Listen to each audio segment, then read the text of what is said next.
Ah, Isso, tá. estou Deixa eu colocando. só terminar a Começou. gravação. Boa noite a todos. Essa banca foi instalada para fins de apreciar o trabalho de conclusão do curso do Sócio de Oliveira Delfino, que vai fazer uma abordagem sobre crime contra a liberdade individual, a criminalização do stalking à luz da Lei 14.132 de 2021. Ô, Sócio, você tem 20 minutos para fazer sua apresentação. Obrigado, professor. Boa noite a todos. Meu nome é Sócio de Oliveira Delfino. Vocês estão me ouvindo bem? Sim, pode falar. Cumprimento inicialmente a banca, meu orientador, professor Dr. Frank Vieira dos Santos, professor mestre José Antônio Robles e professor Dr. Sérgio William Domingues Teixeira. Cumprimento também os demais aqui presentes. O tema da pesquisa é Crime contra a Liberdade Individual, a criminalização do stalking à luz da Lei 14.132 de 2021. O objetivo geral é analisar a necessidade da criminalização do stalking no Brasil, por essa lei, em razão de a conduta já ser penalizada por uma outra infração. Verificar diante da descrição da redação o que configura a perseguição, além também de avaliar os vernáculos utilizados na construção desse dispositivo do artigo 147-A do Código Penal, se ele afronta o princípio da taxatividade. A justificativa. Com o advento dessa lei, 14.132, ela inseriu o artigo 147-A do Código Penal brasileiro, tipificando o crime de perseguição, popularmente conhecido pela palavra de origem inglesa stalking. Antes, a perseguição não era crime no Brasil, mas é caracterizada como uma contravenção penal de perturbação de tranquilidade, que é lá do artigo 65 da Lei de Contravenções Penais, que foi revogado. Devido à ausência de uma legislação mais rígida, a vítima, né, ela não tinha proteção devida do Estado e tinha como uma consequência um sentimento, uma situação de abandono perante esses atos, pois essas pessoas não sabiam o que fazer, não sabiam como se defender. Com a nova legislação aprovada, muitas controvérsias irão surgir para nós, operadores do direito, e a população em geral, para saber se determinado caso configura stalking ou não. E se esse tipo penal em análise ele é muito abrangente, e se ele comporta várias interpretações.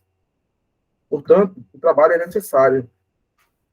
Vai analisar minuciosamente o tema e contribuir com uma fonte de consulta confiável para todos aqueles que desejam pesquisar sobre esse assunto.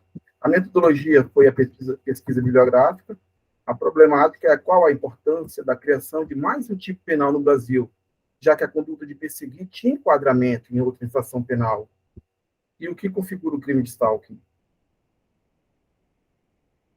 O conceito de stalking. O stalking pode ser traduzido de uma forma literal como uma perseguição ou ficar à espreita. Ele abrange diversos tipos de comportamentos, motivações, pessoas-alvos, contexto de ocorrência. Tem uma necessidade de haver uma definição que englobe todas essas formas de manifestação. Segundo Granger e Matos, há quem define o stalking como um assediador persistente, que hora ele foca numa pessoa, outra hora ele foca em outra, sendo que a perseguição ocorre pelas diversas formas de comunicação. Contato, vigilância, monitoramento, podendo ser considerado como uma violência relacional. As condutas são extremamente diversificadas, né? Como telefonar, mandar mensagem, de cunho romântico, além de oferecer presente, enviar flores, fazer demonstrações públicas de afeto discriminadoras, através de ameaças e ofensas. Para Matos, o que torna o comportamento de stalking socialmente inaceitável é a tal da persistência. É a frequência, o contexto de impacto causado à vítima. Essas ações isoladas, para ele, ou pontuais, não são suficientes para denominar alguém como stalking, frisando-se que a conduta consiste num conjunto de condutas que integram uma campanha de perseguição. James esclarece que perseguição pode acontecer algumas vezes outras formas de violência, como a física também, a sexual, chega até mesmo em casos extremos, como assassinato, homicídio.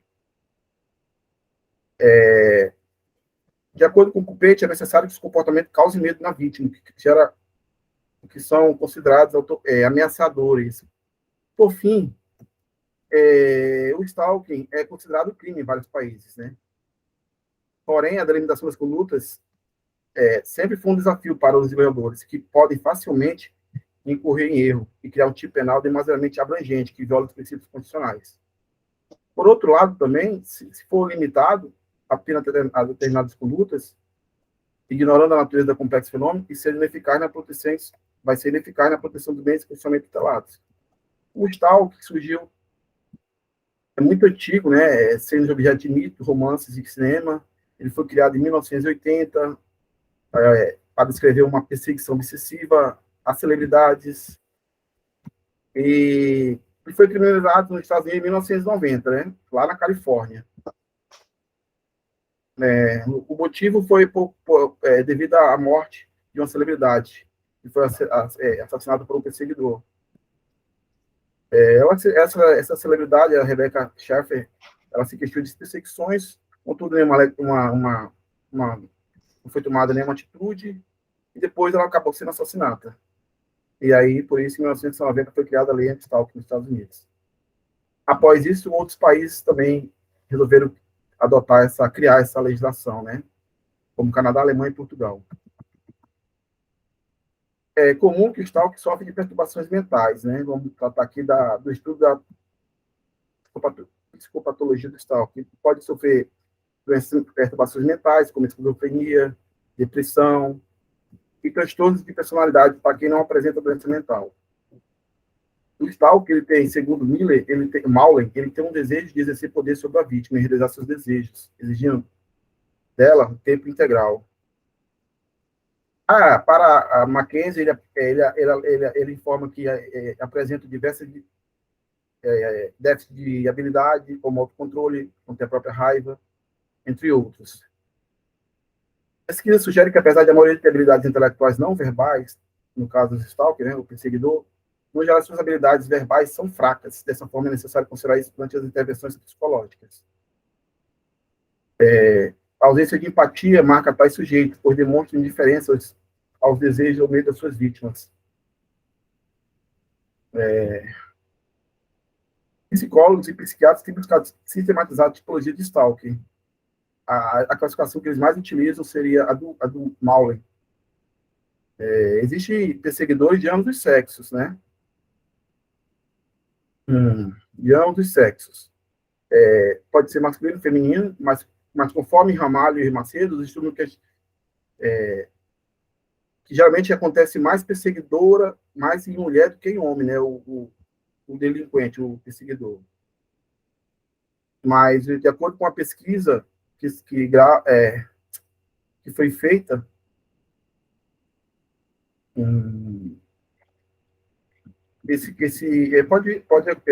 Granger e Matos contribui que, embora haja muito estudo que se refere à reincidência, está limitado principalmente ao fato de que o stalker já se solta ao comportamento. É sobre a reincidência, né, que é uma pesquisa que fala que, na questão da reincidência, que depois de um ano, 50%, até um ano, 50% volta a reincidir no primeiro ano. E o alvo pode ser uma nova vítima.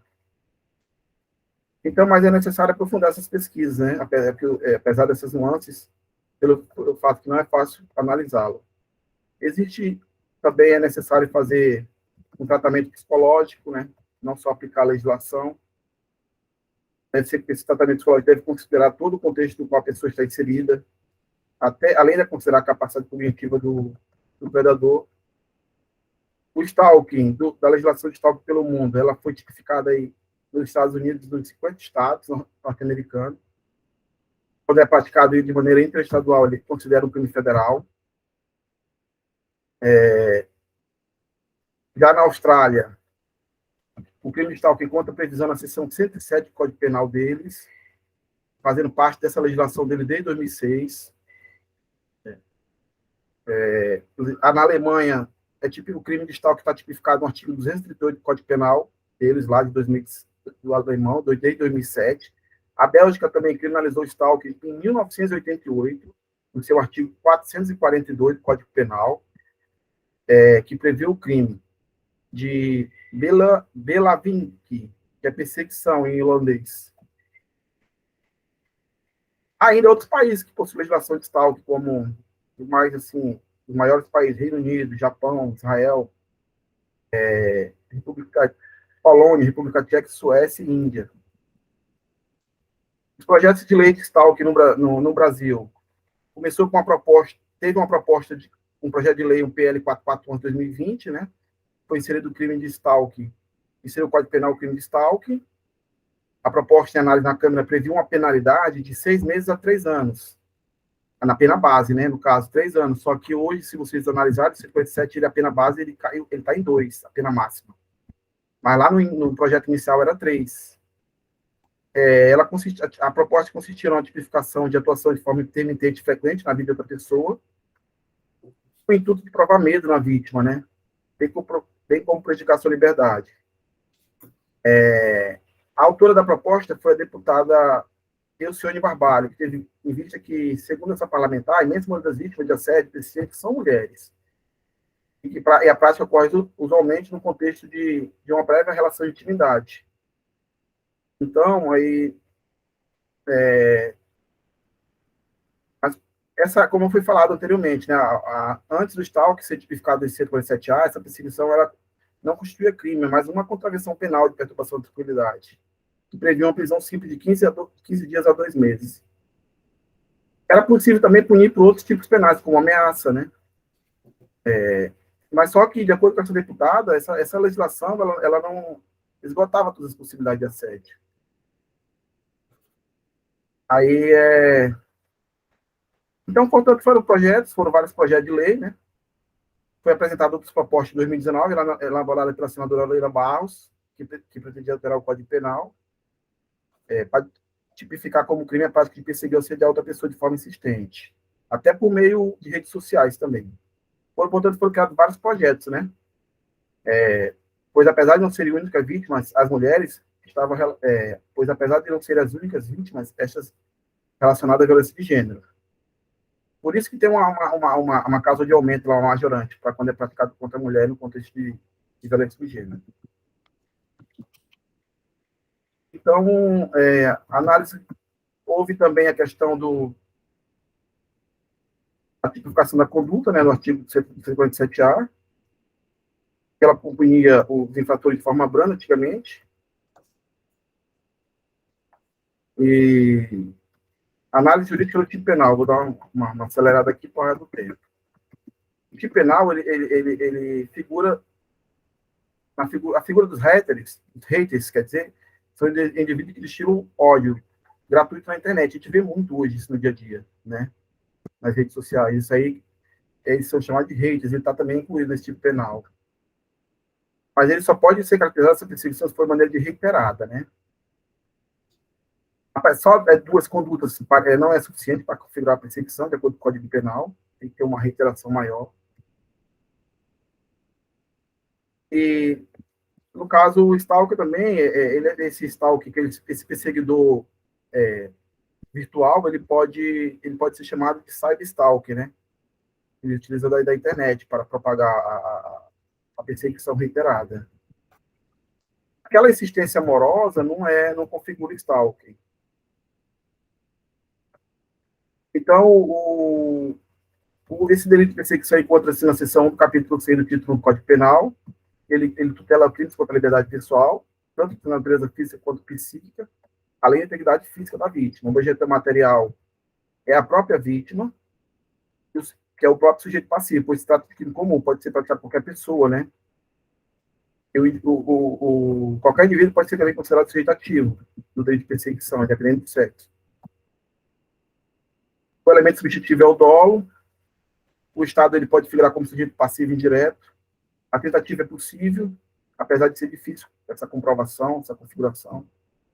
As causas de aumentos, ela está prevista no parágrafo 1º, que quando é praticado contra adolescente, criança, idoso, mulher em condição de sexo feminino, através de concurso de pessoas, de 2 ou mais, em arma de fogo. Tem a questão processual, né, que quando era praticado na forma cabível, ele pode aceitar uma transação penal, se for até 2 anos, e pode haver uma suspensão condicional do processo. Nós estamos tratando de uma infração a princípio de menor potencial ofensivo. Vai ser o rito sumaríssimo. Agora, quando ela for tiver a majorante, ela já vai para o rito sumário, né? Já não. E se for violência doméstica, pela súmula 536, não comporta transação penal e nem suspensão. A vítima também afirma, para que se afirme que o Estado será perseguido através de apresentação da vítima, tem que ter uma representação, senhores, para o MP poder agir, né, proceder com a denúncia. As críticas elementares do caput é que é um tipo penal muito aberto, né? Essa questão de qualquer meio, qualquer forma, tem uma crítica por vários doutrinadores que fere o princípio da taxatividade, que está atrelado ao princípio da legalidade, que vai deixar o intérprete do julgador essa interpretação. Ele pode muito bem abarcar situações como eliminar situações, é temerário, né? Na visão de alguns autores, na visão de outros autores, pode ser assim também, né? Para poder abarcar o maior número de situações. Eles acham também que a rejeição do tipo penal que não era necessário, como eu falei para vocês, que ele já tem tipos penais que pode abarcar, como ameaça, constrangimento ilegal, lesão corporal, perturbação da tranquilidade, já era o suficiente para atender essa demanda dessas perseguições. E o bem jurídico tutelado das condutas tal, que tem como resguardar os direitos psíquicos da personalidade, que inclui a integridade da pessoa, liberdade, convivência, intimidade e sigilo. A jurisprudência, ela entende que tem que ter uma reiteração, alguns casos que foi citado no trabalho, tem que ter uma reiteração, conduta única, ela não caracteriza stalking, é fato atípico, né?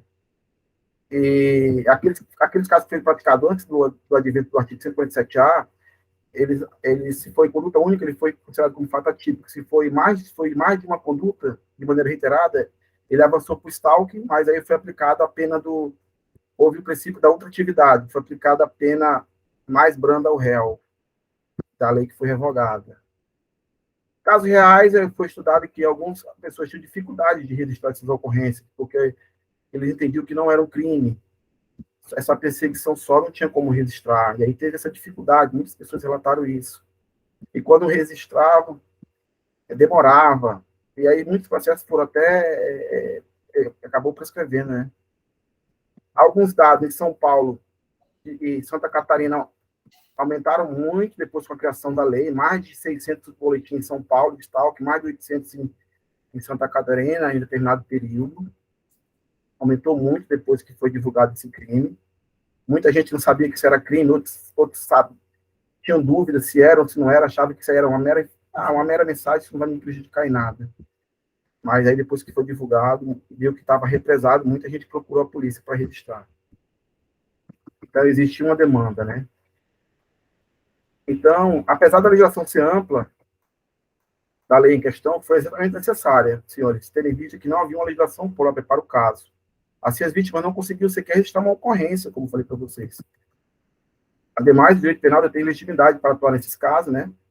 Porque aqueles doutrinadores que alegam que fere o princípio da atividade, que o direito penal tem a questão da última ratio, né? Poderia ser aplicado outros direitos nesses casos aí. Mas o direito penal possui legitimidade, pois, conforme observado as vítimas, se sentiam desamparados, não sabiam o que fazer nessas tal situações. Portanto, diante dessas estatísticas, houve muitos casos, né? São Paulo, teve os dados, São Paulo e Santa Catarina, é possível compreender que havia uma lacuna na legislação em relação à criminalização de perseguição. Então, apesar de ter essa crítica do princípio da taxatividade, que está atrelada ao princípio da legalidade, lá do artigo 5º, inciso 39 da Constituição, né? Que trata do princípio da legalidade, foi necessário, né? Foi necessária a criação desse tipo penal, mais um no nosso ordenamento jurídico brasileiro. Tentei, assim, uma forma mais breve, ia ter que falar outras coisas, mas o tempo é curto, né? Aí, assim, eu concluo a minha apresentação e me submeto à banca para as perguntas. Obrigado. Ok. Como orientador, eu vou direto passar a palavra. A antiguidade é posto, né? Professor Robles, as suas considerações, as perguntas, as observações. Eu tenho 20 minutos, professor. Seu microfone está desligado. Aí. Obrigado.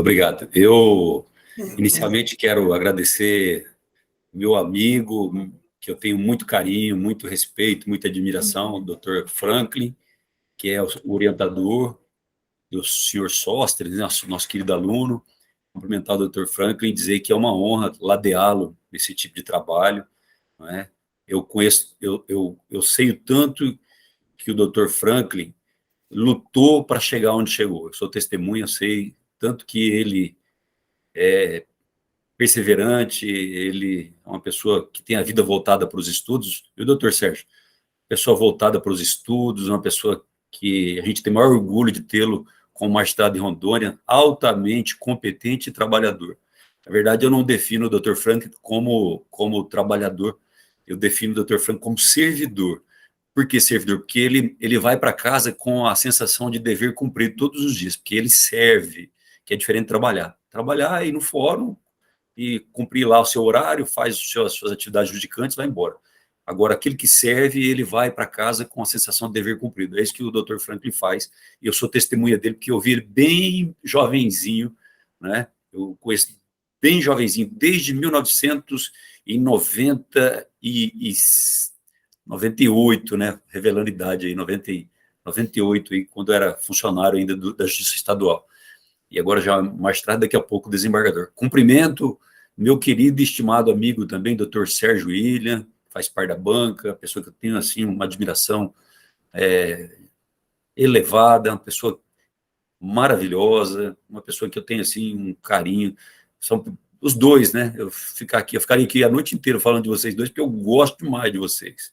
E sabem disso, os dois, né? Então, doutor Sérgio, também fiquei meus cumprimentos, né? E uma honra também estar aqui ladeando, né? Ambos doutores e eu aí ainda mestre, né? Então, preciso galgar muito campo ainda para alcançar essa capacidade de ambos aí nessa questão de realização desses mestrados, doutorados aí, porque são acima da média os dois, são realmente doutores. E também os Sóstenes, cumprimentar os Sóstenes, que sou testemunha aí da sua luta diária, né? A pessoa também, assim, que de um caráter, de uma índole, uma pessoa perseverante. Então, também cumprimento o Sóstenes. E com relação a tudo que o Sóstenes apresentou aqui hoje, uma matéria bastante nova, né? Está trazendo aqui, com a orientação do Dr. Franklin, coisas que tá na onda mesmo, coisa que traz de uma importância imensa aqui. Mas antes, propriamente, de entrar nessa questão do seu trabalho, só quero chamar a atenção para que, para fins de publicação, ele vai ter que passar um pouquinho por uma correção de português. Tem alguns lugares assim que eu vejo que a vírgula precisa ser colocada no lugar certo. Não vai nenhuma crítica ao trabalho, não. É só algumas regrinhas de português, assim, o tempo de verbo e vírgulas. Isso é importante dar uma olhadinha nisso para efeito de publicação. Com relação ao trabalho que nós estamos aqui a tratar, para falar do stalking, né, nós temos que botar em mente que é uma legislação nova, nós não estamos acostumados. E o Sóstenes veio aqui e trouxe, com tamanha propriedade, né, essa definição de perseguição ameaçadora, essas pessoas que têm a vida voltada por uma razão que ele não apresenta nenhuma anomalia psíquica, porque se for fora disso, ele seria inimputável, mas ele não tem nenhuma dessa e passa a fazer uma caça em cima de determinada vítima, né? Então, e as razões são das mais diversas, conforme o Sóstenes explicou. Deixou bem claro que pode ser por meio de SMS, que ele falou, ligações telefônicas presentes, né? Até brincadeiras, mas lembrando que para tudo isso aí nós vamos precisar do dolo. Sem o dolo, nós não vamos ter chance de punir o agente, né? O stalkeador, né? A gente está misturando uma palavra inglesa de caça incessante, né? Com o português, né? Então fica stalkeador. Mas o que eu quero dizer é que o trabalho foi muito bem apresentado, né? É um assunto bastante polêmico, que ele está muito próximo ali da perturbação do sossego alheio, está muito próximo ali da importunação ofensiva ao pudor, eles são, daqui é uma contravenção, então eles estão bem delitos ali. Nós sabemos aqui que o tipo aqui é dos crimes contra a liberdade pessoal, individual. Ficou bem explicado isso, li o seu trabalho, muito bem elaborado, né? Então, parabéns, eu só tenho assim a dizer que realmente tá de parabéns, fez uma apresentação muito bacana, Sóstenes, viu? Gostei muito. Acho que daria para escrever um pouquinho mais, apesar de ser um assunto bastante polêmico, acho que você poderia ter avançado mais, definir as condutas, né? Falar mais minuciosamente sobre a objetividade jurídica, né? Quem é esse sujeito ativo, verdadeiramente, quem é esse sujeito ativo? Porque não é só o cara que faz isso, pode ter, será que não pode ter coautores, né? Não pode ter partícipe, nós podemos falar um pouquinho mais disso, do concurso material, né, na somatória das penas, porque além do crime do 147A, aqui que nós estamos tratando aqui, ainda tem o outro crime que ele pode responder, no caso, concomitantemente, né? Então, poderia falar um pouquinho mais, dá para avançar mais. Eu acho que assim, você pegou um pé legal, corresponde à expectativa aqui, mas eu acho que você pode, se você quiser se aprofundar mais nisso, vai dar um trabalhão bonito, isso dá para ser um trabalho assim publicado a nível nacional, dá para você avançar mais. Eu sei que a sua vida é uma correria, porque eu te conheço, sei da sua luta diária, como você trabalha, né? Então, eu estou convencido aí de que foi uma bela apresentação, um bom trabalho, muito bem orientado. Dr. Franklin, como sempre, é dele isso aí, todo mundo que ele orienta, e que são muitos e muitos, ele não sossega, todo dia ele está orientando alguém a trabalhar nessas práticas de TCC, de mestrado, etc. Está sempre na retaguarda, né, que nem um paizão de todo mundo, ele fica na retaguarda ali, sempre orientando todo mundo, né? Então, tá de parabéns, tá bom? É isso que eu tinha que acrescentar. Só o português aí que você tem que tomar um cuidadinho para não escorregar, tá? Então vai ter que passar. Eu tenho a sorte de ser casado com uma professora de português, Sóstenes.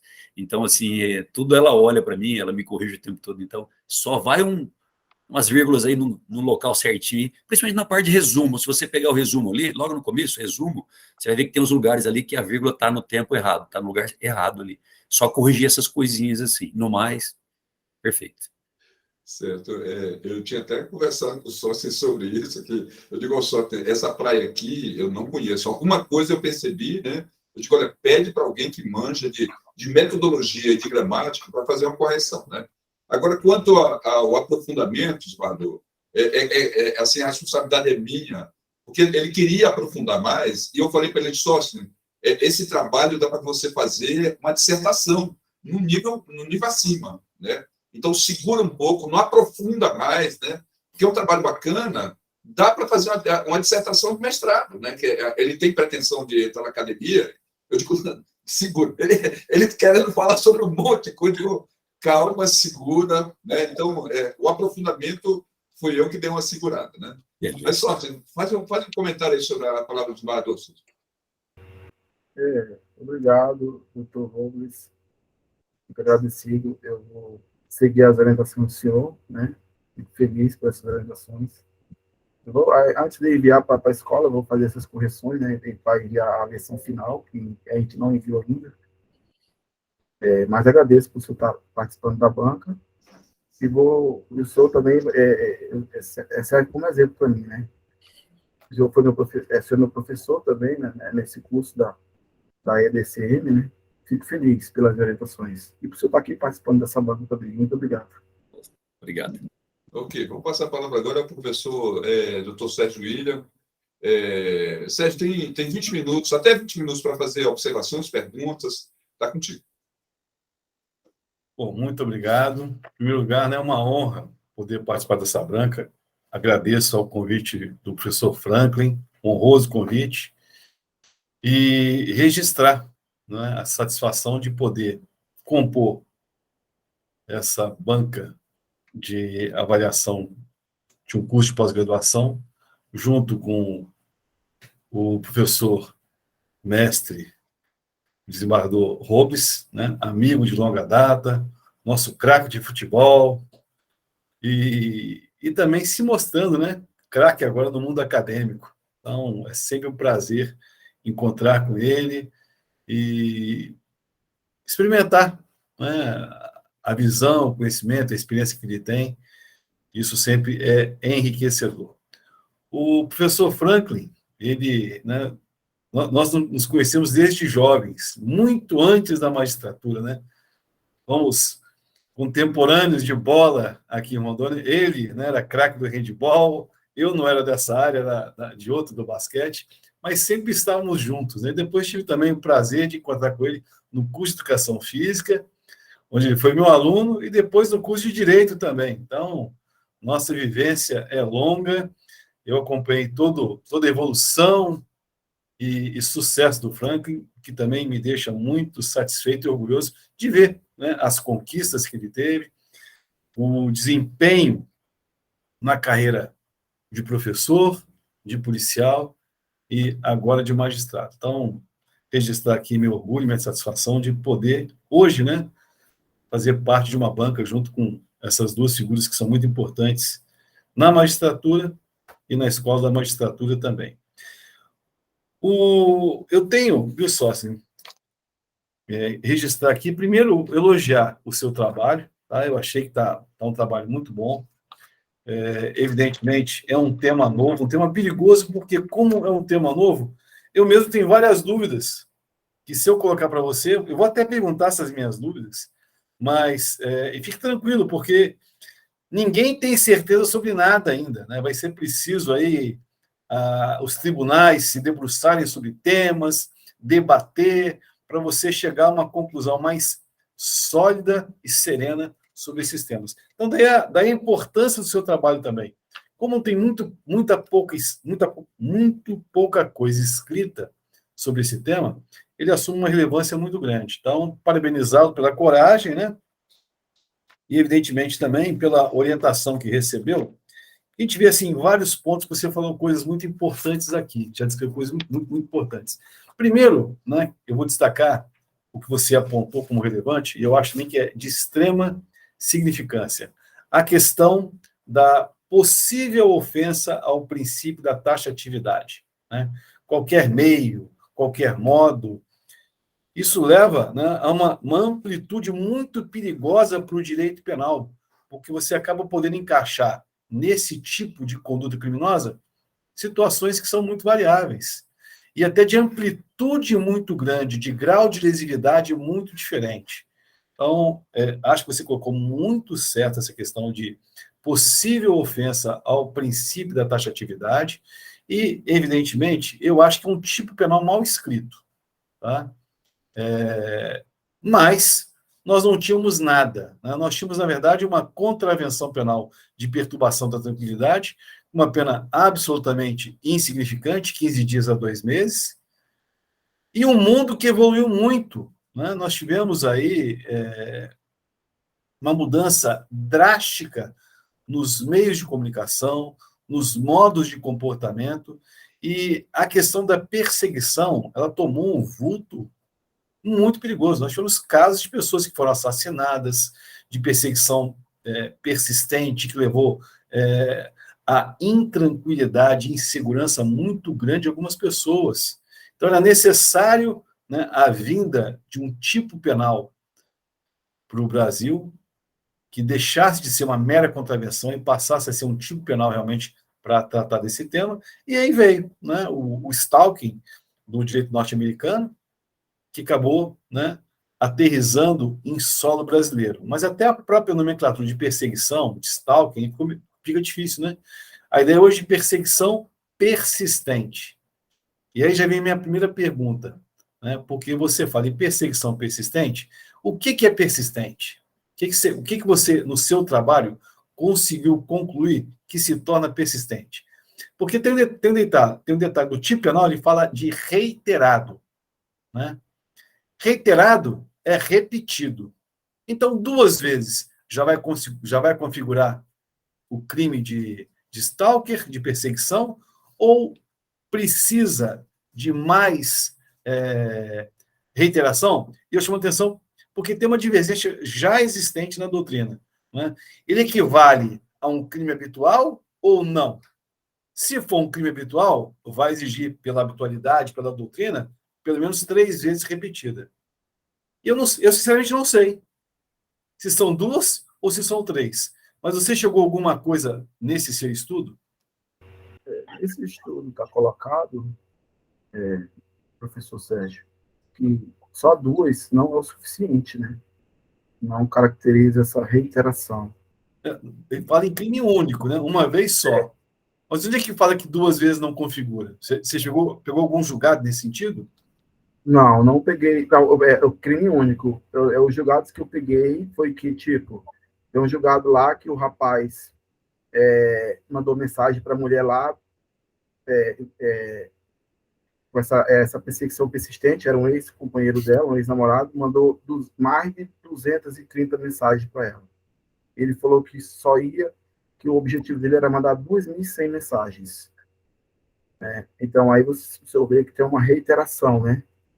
Não, quando passa de 3, não tem nenhuma dúvida. Né? Quando passa de 3, já vira até o habitual, eu não tenho dúvida. No caso, A dúvida ainda porque se eu pegar a definição, e eu fui buscar esse dicionário, se eu pegar a definição de conduta reiterada é conduta repetida. Repetida, 2 vezes, eu repeti.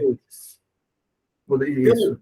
Pela análise... Uma única conduta não caracteriza, né? Seria não, de jeito nenhum. Pois então, aqui vem uma segunda pergunta de um problema que surge dessa indagação. Né? Eu já vi doutrina afirmar sobre a possibilidade de tentativa. Eu, particularmente, entendo que não cabe. Se for habitual, já tem jurisprudência que diz que não cabe. Mas mesmo, como é que eu vou tentar repetir? Se eu repetir, já acabou. Se eu não repetir, é a típica conduta. Você vislumbra uma possibilidade de tentativa ou não? No estudo, foi falado que comporta a tentativa, mas assim é muito difícil de configurar, né? Essa tentativa. Tipo assim, não é por pouco, é meio, vamos supor uma carta. Eu não sei se uma carta que fosse enviada à vítima, né? E no trajeto essa carta não fosse... Eu acho que eu já li alguma coisa sobre isso. Essa carta não chegasse ao destinatário, no caso a vítima, por alguma situação. Mas eu entendo, mas é porque uma carta seria uma conduta, né? A não ser que eu jogasse assim, milhares de cartas ao mesmo tempo, e essas milhares não chegassem no destino. Não chegasse no destino, por alguma situação que aconteceu no trajeto. Eu falo, direito penal cabe... Mas é difícil a tentativa. É difícil a tentativa. Não, tranquilo. E uma coisa que você colocou no seu trabalho também me causou um pouquinho assim de questionamento, que você colocou no seu trabalho que, primeiro, o tipo normal é um delinquente que sofre de perturbação mental. Você acha que é condição para praticar esse crime ser um delinquente ou sofrer de alguma perturbação mental? No estudo, poderia apresentar traços de esquizofrenia, né? Isso, você colocou lá, bem colocado. Esquizofrenia, bipolaridade, depressão, né? Perturbações mentais. Mas se ele não tiver nada disso, uma pessoa não tiver, assim, se não tivesse nada disso, poderia ser só um transtorno de personalidade, ou então que não apresenta nenhuma doença mental, mas tem um transtorno de personalidade e não configura doença mental. Inclusive, professor, o próprio projeto, o projeto Raiz mesmo, tinha lá falando que tinha que ter um programa para essas pessoas, para verificar o que estava acontecendo, né? No início do projeto, lá em 2019, que era o tipo penal de 2021. Tinha que ter um programa para ajudar essas pessoas, né? Mas aí não entrou na legislação, né? Programa específico para prevenção de condutas típicas de perseguição. Porque só a punição assim, não necessariamente iria resolver essa situação. Não, tranquilo. Sabe que eu acho que, na verdade, é o seguinte, isso pode ser uma característica, mas não é uma essência. Uma pessoa que não tem nenhuma deficiência, ela pode tranquilamente também praticar esse tipo de crime, tá? Basta que ele seja reiterado, que, né, de alguma forma ele intervenha com ameaça, com restrição ou com invasão, né, da privacidade do indivíduo. Eu tenho mais duas, só duas observações aqui, com base no que você escreveu também. Você chega a mencionar no seu trabalho que, nesse tipo de crime, tem que haver um desejo de exercer poder sobre a vítima. Se eu tenho isso como uma verdade, é um crime que ele exige um elemento subjetivo específico para ser configurado. Será que tem que haver esse desejo, ou independente desse desejo, ou seja, um elemento subjetivo genérico, já pode configurar? O que você entende? O elemento subjetivo é o dolo, né? É o dolo. Genérico. Agora, pois é, agora.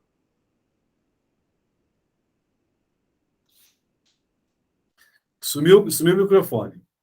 O elemento subjetivo é o dolo. Pode ser que essa daí seja uma das características, dentre várias. Tranquilo. Agora a questão é mais específico. Aí eu não tenho como precisar, né? É o que eu te falei. Na verdade, como meu tipo penal novo, tudo é muito duvidoso. Tudo ainda é muito incipiente. Eu até acompanhei agora que a gente está tendo esse como é o tipo penal novo, professor. A gente está vendo aí na televisão, na mídia mesmo. A gente está acompanhando alguns artistas e algumas autoridades, alguns políticos sendo perseguidos em aeroporto. Com certeza. E aí, com o uso de celular, né? E falando várias palavras ali, né? E isso aí tá. E aí, antigamente, eles já estão. A própria a mídia já está falando, não está falando mais naquela questão de crime contra a honra, de injúria, já estão falando a palavra stalking. Já estão querendo assim, mas, como eu falei para o senhor, se for só um ato único, não caracteriza, tem que ser uma caça. Talvez configure o crime contra a honra. Né? Isso. Essa reiteração configure o stalking. Verdade. Eles já estão mudando a situação de crime contra a honra, já estão querendo fazer o enquadramento no stalking, porque está ficando uma situação assim, incontrolável e está gerando uma perseguição a determinadas pessoas. Perfeito. Essa é uma das observações que eu ia fazer. Por último, última observação só aqui, é só sua opinião, inclusive. Eu tenho uma crítica também a esse tipo penal. Né? Eu acho que ele tem, assim, um potencial lesivo muito grande. E o tipo penal construído agora, o 147A, ele prevê uma pena de 6 meses a 2 anos. E se for qualificado, contra criança, contra idoso, né, as formas qualificadas lá, ele prevê uma pena dobrada, que seria de 1 a 4 anos. De qualquer forma, é um crime que permite, por exemplo, a suspensão condicional do processo. Então, eu reitero, pratico e vou na justiça. A justiça, nós juízes, vamos ser obrigados a conceder o sucício processual para o infrator. Né? Isso não seria assim uma fragilização da conduta pelo tipo penal? Eu concordo. O tipo penal ele é grave, né? A conduta é grave, né? Ela desencadeia várias situações, um isolamento da pessoa, pode desencadear um problema da pessoa entrar em depressão, não querer mais sair de casa, pânico, síndrome de pânico, e com a pena, a gente ainda, mesmo essa pena, a gente analisa que ele ainda está como um termo, cabe um termo circunstanciado, que vai a 2 anos, né? E aí, e aí ele tem um monte de benefícios lá, né? No final das contas, pode ser que ele volte a praticar novamente. Pois então, mas eu acho que o legislador, ele foi, a pena era no começo do projeto, era até 3 anos a pena base, então foi diminuída. Vai sofrendo as alterações, foi diminuindo para 2. Eu não digo nem na pena base, nem na pena básica. A pena máxima não é o problema. O problema aqui é a pena mínima. Né? Eu acho que a forma qualificada, ela tinha que ter uma pena mínima acima de 1 ano, para não incidir na possibilidade do sucício processual. Mas isso é uma posição pessoal também, não tem situação. Olha, eu estou bastante satisfeito com o seu trabalho, com as suas respostas, com a sua apresentação e com a orientação do nosso professor Frank. Então, muito obrigado. Ok. Eu também, igual o Sérgio, eu tenho uma posição que, pela consequência da prática desse crime, a pena deveria ser muito mais grave. ela ficou parecendo o crime de ameaça, que é o crime de ameaça com qualquer coisa, né? E, para você ver, eu tenho feito abordagem desse tipo penal na faculdade, acompanhando o TCC.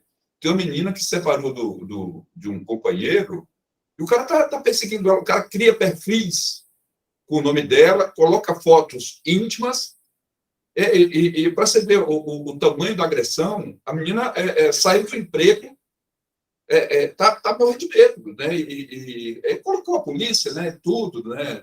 Saiu uma medida protetiva, mas o cara insano, né? E era um cara com quem ela convivia maritalmente, né?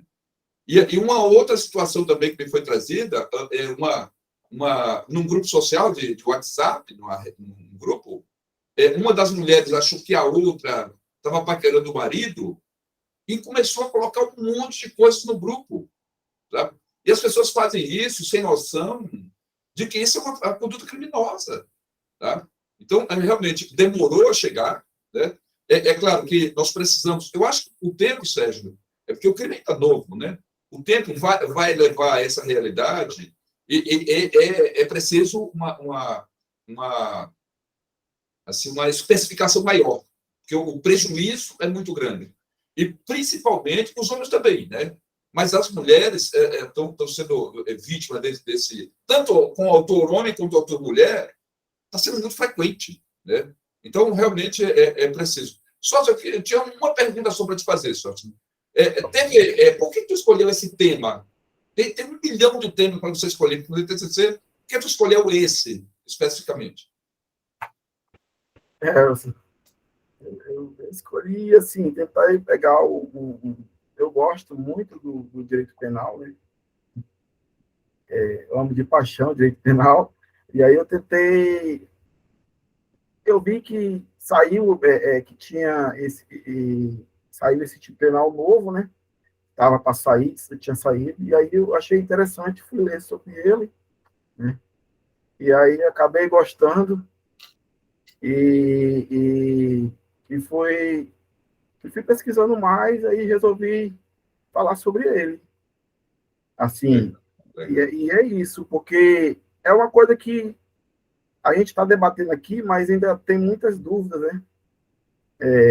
Ele é muito novo, aí ele é um tipo penal muito aberto, e aí eu já gosto de trabalhar muito essa questão de tipos penais abertos. Eu não sou muito assim favorável a esse tipo de penal aberto, porque assim a conduta ela tem que ser a mais clara possível para o cidadão, que a conduta ela é proibida, para que não reste dúvida para ele, né? Porque quando você coloca um tipo penal muito aberto numa legislação penal, é temerário, é perigoso, né? Então, eu já sou, assim, um crítico desse tipo penais muito aberto, né? Eu acho que tem que colocar hipóteses lá, várias hipóteses possíveis, e para tentar abarcar o máximo de situações e aí sim colocar uma outra hipótese, e outros meios, né? Para poder, né, para o cidadão já ter a ciência do que ele não pode praticar aquela conduta. Aí eu fui pesquisando sobre isso, porque tem gente que pratica isso aí, professor Frank, mas nem sabe que é crime ainda. Tem cara aí, como você falou, que faz um monte de coisa, inferniza, persegue de maneira obsessiva a vítima, e ele não sabe que está praticando crime de perseguição. Nós precisamos falar mais sobre isso. E aí precisamos falar mais. E agora que a mídia mesmo, esses embates aí político, essas coisas, agora que já está começando a divulgar mais, né? Isso daí, né? Isso aí é bom porque traz publicidade.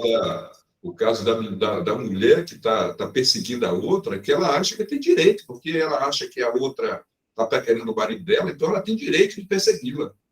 E está destruindo a vida da outra, e a minha não tem nada a ver com o marido dela, nem conheço, né? E outra, outra eu acho isso normal. É verdade, e esse mundo digital aí bem acelerado, professor, onde todo mundo coloca suas informações nele, nas redes sociais, um stalker, que é o perseguidor, e sair, ele colhe todas as informações do alvo dele ali. E aí destrói a vida da pessoa mesmo. Às vezes a pessoa perde o emprego, muda até de cidade para se livrar de uma pessoa dessa. É verdade. Bom, vamos ficar por aqui. Agora, Rodolfo, como é que vai ser? Nós vamos para outra sala, né, Rodolfo? Tu vai mandar link? Eu vou abrir aqui, vai aparecer um link para vocês. Aí vocês podem entrar e depois vocês retornam para a sala principal. Peraí. Então tem que desligar o microfone e a câmera, né? Se tu mandasse para o celular, ficava melhor, Rodolfo. Porque daí a gente entrava lá no celular, conversava e depois voltava para a sala. Também pode, de repente, a gente fazer um Não, é bate-papo. bem simples aqui, doutor. Eu Manda vou no mostrar. chat. Tá. Manda no chat. A gente entra pelo link no chat e volta. Só Vai desligar a aparecer câmera. para vocês agora. Peraí, só um minuto. Tá. Estamos aprendendo a mexer com isso aí agora. Acho que quem está na reunião tem 6 pessoas, né? Estou vendo aqui que tem Tinha Tavares 2 alunas, né? e 2 alunas. Vai aparecer agora aí o link. Participar de uma sala temática, né? Isso. Participar. E aí, Pode clicar. Rodolfo, você tem como mandar de novo? Sumiu aqui. Sumiu? Sumiu. Na hora que eu fui fechar meu microfone, sumiu.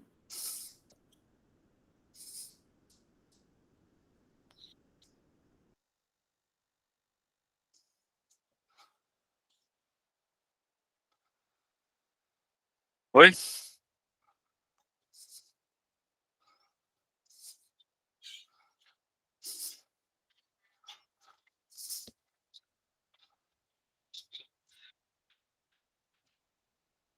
Eu aguardo na sala, Rodolfo? Isso, Sorte, aguarda aqui. Tá bom? Ok.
Sóstenes, aproveitando aqui o tempo livre, depois que finalizado, se porventura eles pedirem para retificar, você vai fazer a versão final.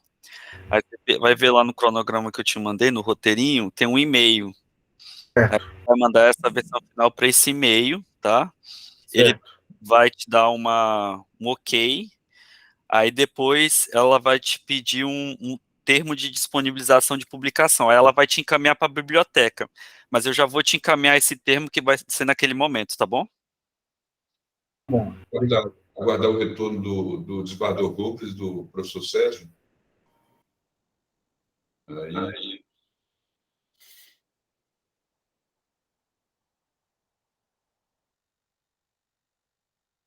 Está faltando o desembargador Rubens agora. Até o Sérgio saiu também.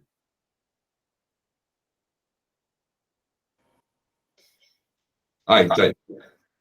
Ô Sócio, a gente começa a fazer um trabalho desse e a gente normalmente acha que, né, vai ser uma coisa assim, na minha ótica, é uma coisa excepcional, né?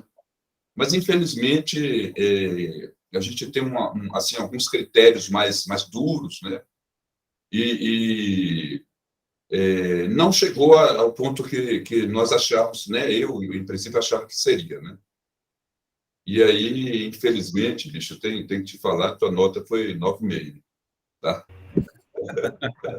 obrigado, professor. Parabéns, bicho, parabéns. Essa brincadeira é padrão, tá? Parabéns mesmo, tá? O trabalho ficou muito bom, bicho, mas muito bom mesmo, tá? Eu me assustei, não é fácil, não. Comemore hoje bastante. É a realização de um sonho, né? Porque eu estava muito tempo parado sem estudar.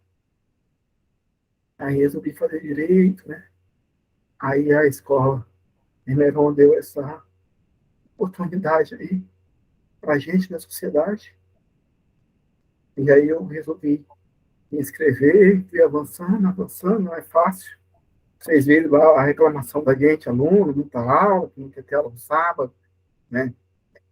E aí muita gente fica pelo caminho, outros conseguem, é assim mesmo. Mas graças a Deus, Deus me abençoou, minha família me ajudou, os senhores também participaram pela minha formação, a bagagem de vocês é muito importante, né? Dia a dia, conhecimento. E eu estou muito feliz, estou realizando um sonho, agradeço demais a Escola Emeron por essa oportunidade. Né? E só tenho a agradecer, professores. Isso aí é um momento marcante na minha vida, é a minha primeira pós-graduação, minha especialização, e eu nunca vou esquecer esse dia. Obrigado por tudo. Legal, bicho, parabéns. Eu sei que não é um sonho só teu, sonho da tua família, né? Mas você tá levando bem, tá? Parabéns mesmo, tá? Fica feliz. Galera, Obrigado. até mais. Rodolfo, pode terminar a gravação. Abraço. Sócio, boa sorte. Depois eu te peço. Parabéns à banca aí, viu? Vocês são de show de